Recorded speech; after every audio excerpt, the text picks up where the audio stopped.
Как се играе по Брехт? Има такова, съществува в света и във въздуха се носи такова питане. Как мога аз като актьор да играя по Брехт?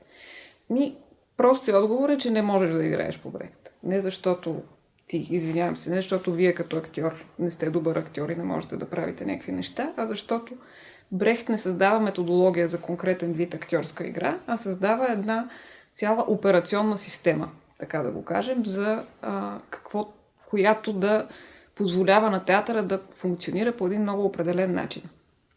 Според Брехт, целта на театъра е чрез художествени средства, които би трябвало да са много ефективни, да произведе промяна в начина, по който живеем съвместния си живот, т.е. политическа промяна. И един от основните механизми, по които театъра прави тази политическа промяна, е ефекта на отчуждението. Обичайно какво се разбира под ефекта на отчуждението? Разбира се, една много доста елементарна и обикновено наивно, глупаво, просто звучаща операция. Аз съм актьор и съм в роля, след това излизам и след това се връщам отново в роля и горе-долу това е. Като съм малко отстрани коментирам, като съм вътре, съм вътре. Разбира се, Брехт не пише такива елементарни работи и няма предвид нищо такова, иначе едно представление по Брехт би било скучно сигурно. А Брехт не изисква и според историческите данни театъра, произведен от неговата система, не е скучен, тъкмо напротив. Какво е ефекта на отчуждението? Verfremdungseffekt на немски идва от думата fremd. Чужд, странен.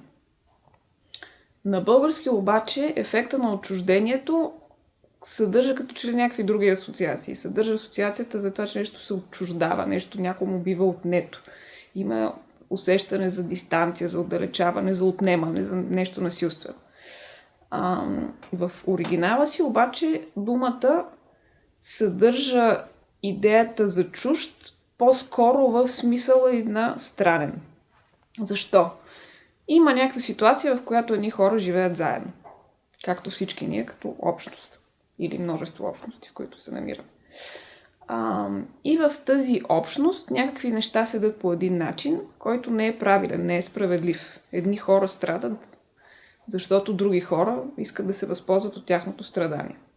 Но тъй като всички заедно живеят по този начин от много време, това отдавна е започнало да се приема за нормално.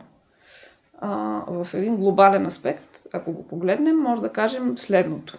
Има едни много богати хора, които са загубили изобщо представата за това какво значи средства за живот и евентуално те да не ти достигат.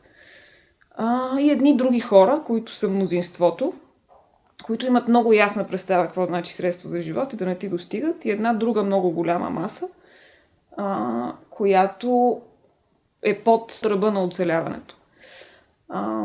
И тъй като ние много отдавна живеем всички заедно по този начин, някакси това го приемаме за нормално. Много е лошо, ма какво да се прави? Не може на всички да помогнеш, не може да оправим света. Ако имаме такива мисли, те са едни младежки залитарици, които някой ден ще ни минат. И какво казва Брехт, какво трябва да направим по този начин? Трябва да използваме ефекта на отчуждението или както може би бил не знам дали принципно по-адекватния, но по-малко подвеждащия в тази посока превод, ефекта на остранностяването. Трябва да направиш ситуацията, която е станала отдавна обичайна и приета за нормална, странна. Да я отчуждиш, не в смисъл да я отнемеш от някого, а да я направиш такава, че да изглежда чужда, ненормална, каквато тя всъщност е. Пример по-малък и по-частен. Живеят заедно двама души, винаги единия мие чиниите. Тъй като това се случва в последните 37 години, това е прието за нормално от двамата. Когато обаче другия човек отиде в едно друго домакинство и види, че не само единият човек, и двамата души, и тримата, и четиримата, и петимата мият чиниите, за него ситуацията става странна. Ама не тази, в която се намира, а тази, от която идва. Защо става странно? Защото е извадена от контекста си, защото има база за сравнение, защото е поставена дистанция. Тоест, за да се произведе ефекта на отчуждението, трябва да се направи някаква операция, която не включва само едното конкретно действие, за което става дума, едната конкретна несправедливост, за която става дума, трябва да включи целият контекст и да го изкара на сцената. Да го покаже, да покаже едното, другото, разликата между двете и то по такъв начин, че едното да стане чуждо, да стане странно. И това е нещо, което, нали, затова е важно, че театъра на Брехт трябва винаги да бъде актуален. Тоест, той винаги трябва да се занимава с нещо, което е познато и ясно за хората, които гледат театралното представление. Защо не може да се играе по Брехт? Защото няма как един актьор самичък да свърши цялата тази операция. Нужна е широта. Нужен е мащаб и то голям мащаб, не малък мащаб. Трябва да се извършат много работи, за да се произведе ефекта на отчуждението, за да може ние като зрители да видим, ма не само като примери, не някой да седне и да ни обясни. Виждате ли, не е верно, че е нормално и че е непреодолимо болшинството от хората да живеят в тежки условия и едно много малко малцинство да се възползва от това, за да живее то не е в лукс, ми в такова разхищение, ама вече на нали? Тук вкарвайки го в наш български контекст, не е нормално едни хора да могат да си позволят да купуват коли, които струват колкото 3 апартамента и да се разминават по улицата с хора, които нямат къде да живеят и си изложили на глад, студ, насилие и какво ли не постоянно. Тъй като ние сме свикнали да живеем в това постоянно и да го виждаме, и понеже аз лично не мога да си представя в момента какво мога да направя за това, че това да се промени, ако приемам, че това е така, спирам да се занимавам, защото иначе няма да мога да живея.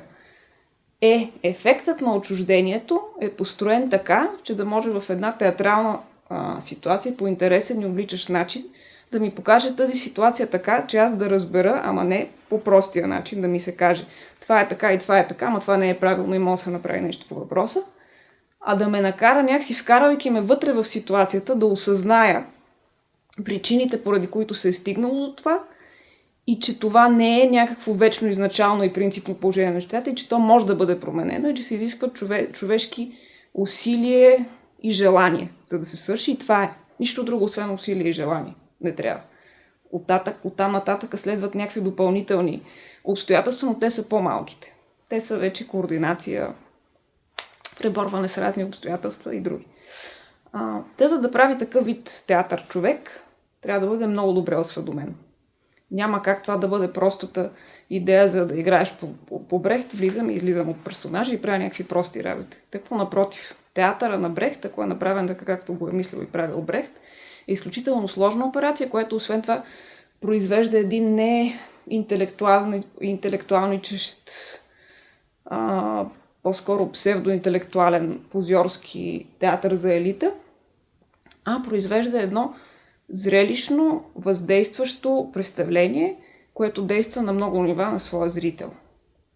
Театърът на Брехт, освен че е сложен, интелигентен и въздействащ, е винаги актуален.